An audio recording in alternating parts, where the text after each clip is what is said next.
Hey Dashers and DoorDash customers, this video is for both of you guys. Anyways, let's go ahead and get into it. So one thing that, is frustrating for Dashers for one, like when we can't get a hold of the customers, but it's also bad for the customers if you don't answer your phone when they call. And I'm going to explain the reasons, and I'm also going to explain what to do if a customer doesn't answer their phone. It's there's some things you can just, be able to do and get through it, no problem. Other things are really frustrating, especially when they have the new thing on DoorDash that they want you to make sure you find at least 99% of items. So you only have like room to refund 1% of items. And if a customer doesn't respond, it's like, what do we do here? And it's just like, whatever. Anyway, so the reason why it's bad for the customer, if you're a customer, there's a couple reasons. One, if a DoorDash driver calls you, you might get a refund. They might replace it with an item you don't like. Also, if you don't call or you don't answer, and then they get to your house and they can't find your place, for instance, or they say that they can't find your place, they can call support.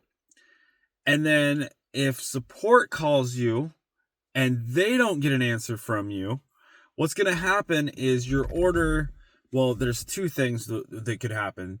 The support person could tell the driver to leave it at the, whatever pinned location it is.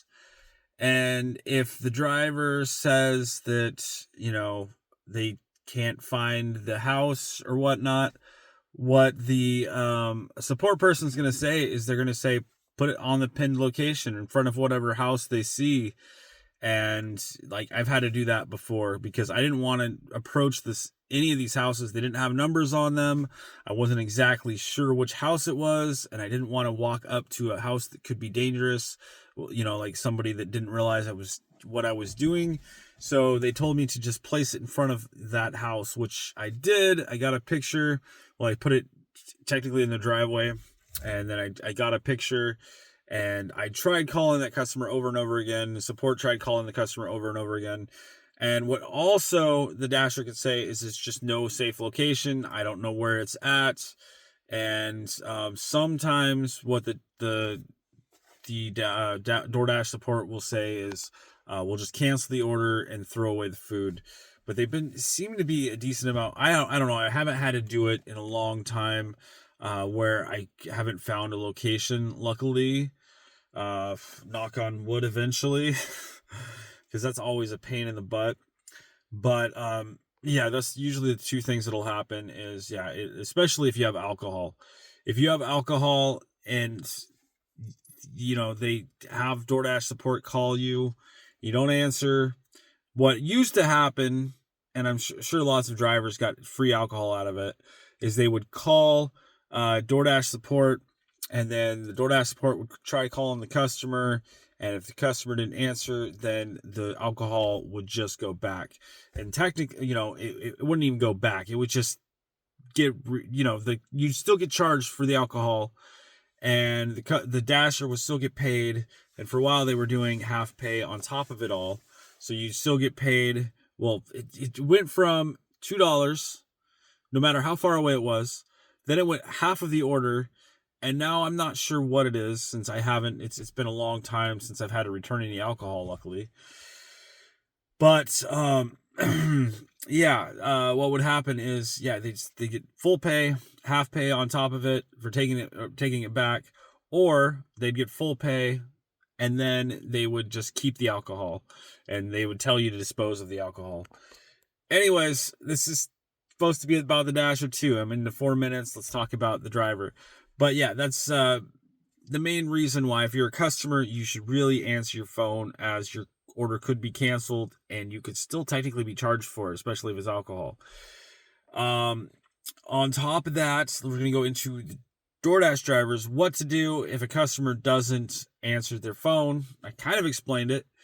and you can't find like the location, or you can't be able to substitute an item, one, you want to try calling the customer to begin with, and you always try at least 2 times. I usually try 3 times, and that usually works. If they don't answer after a third call, then yeah, I'm going to call support, or I'm just going to figure out things myself. And what I usually do is I will call support if I can't find the location, and then have support walk me through what they want me to do. Like I said, it could be putting it at the nearest location. And if you say that there's, tell them that there's no safe location, you can't even, like, if you can't figure out any houses by, then, and if the pin locations are in a really weird spot that you can't get to, then they might have you just deliver it into a field. That does happen. I've heard of that happening, actually. Like just being put by the field. Somebody, the driver couldn't find this guy's location, which was down the road a little bit further, and they just went to the pinned location and they put it in this field area, like right by the road. There was a gate, right by the gate, they put the food there and left it, took a picture. So that does happen sometimes. And if support tells you to do it, you do it, because you can't find the location. It's going to take forever. And some drivers will just do that. That's another reason for the customer. If your pin is wrong, especially if you don't answer, a lot of drivers are just like, this is taking forever. I don't want to take extra time. I'm not getting paid that much. I'm just going to drop it on the pin location and get out of here. That does happen. I never do anything like that, but I do try my best to get things done as quick as possible, but also try to make sure the customer's happy if at all possible. But yeah, so you call support, make sure to talk to them, see what they want you to do. If it's like replacing an item, what I've been doing lately is, if the item is super similar, like just slightly different, like if it's a different brand of cheese but it's the same exact cheese and the price is pretty close, then I'll just go ahead and change it, as long as it's pretty much the same exact item and not like a super high price. It's been fine lately.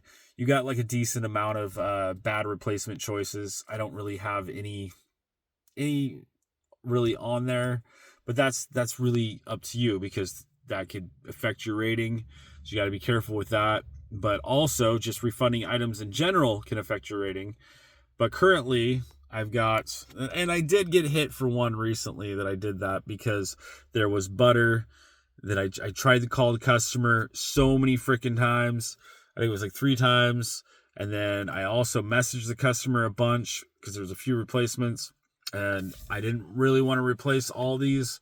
And I had 0% of items that were wrong, or that were, substitution issues, which that's what she should have done. But instead of doing that, she said the items were wrong or missing, even though they were right. Technically, it was the substitution issue she should have went with. But whatever, I'm still fine. I'm a pro shopper right now again, 93%, 99%, 00, 0.23, and 5,341 shopping deliveries.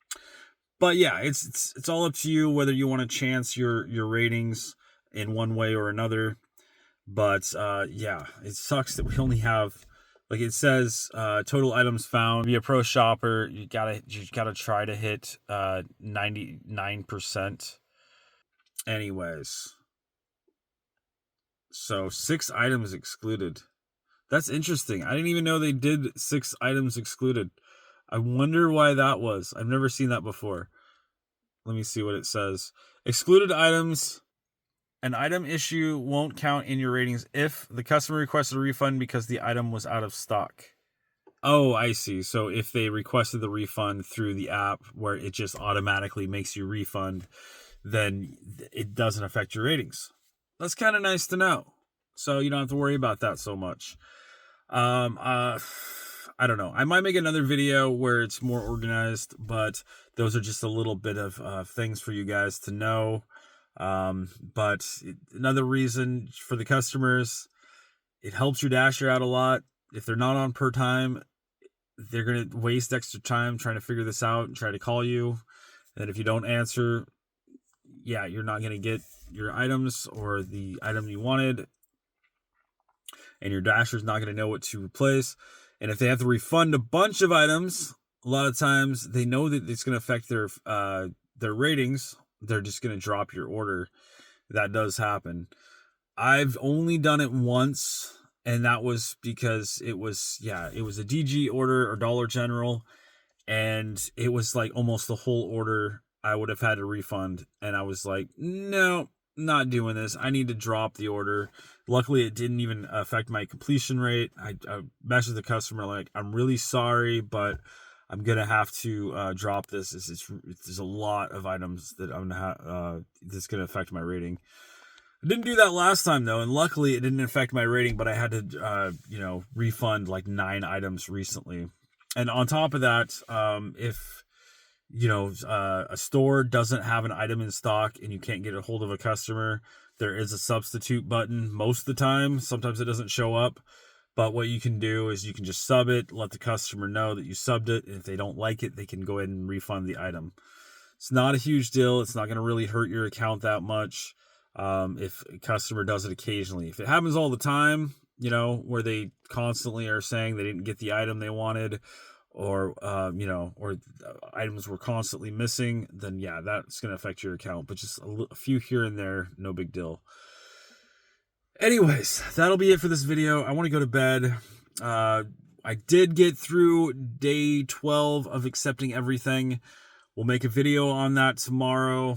It was really busy today, but it's one of those days that I should not have accepted everything because I would have made a lot more money. But it's like one of those things, like, you don't know. Some days you make super good money accepting everything. I wouldn't say super good, but pretty good money accepting everything. Other days it's like, man, I should have just declined this. I should decline that. So I could have stayed in town. But it could have been worse. It still was an okay day. Anyways, please thumbs up, share, comment, subscribe. Lots more videos to come on DoorDash, gaming stuff, and like game pickups and whatnot. And I might throw in occasional other stuff in randomly. But yeah, thanks for watching. Lots more content to come. Bye for now, guys.